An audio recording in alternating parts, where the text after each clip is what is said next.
ಯಾರು ಹೆತ್ತರಯ್ಯ ಇಂಥ ಕಂದನನ್ನು, ಅಂತ ಲೋಕ ಮೆಚ್ಚಬೇಕು ನಿನ್ನನ್ನು. ನಮ್ಮ ಆಶಾ ಗೋಪುರದ ಕಲಶವಾಗು, ವಿದ್ಯೆ ಎಂಬ ಖಡ್ಗವೊಂದು ತಂದೆ ಕೊಡುಗೆ, ವಿನಯವೆಂಬ ಅಸ್ತ್ರವೊಂದು ತಾಯ ಕೊಡುಗೆ.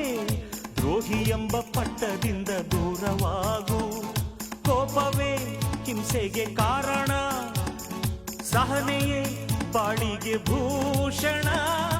ಆವೇಶವನ್ನು ಜಯಿಸು, ಓಂ ಸಹನಾ ಭವತು ಜಪಿಸು. ಓ ಮೈ ಸನ್,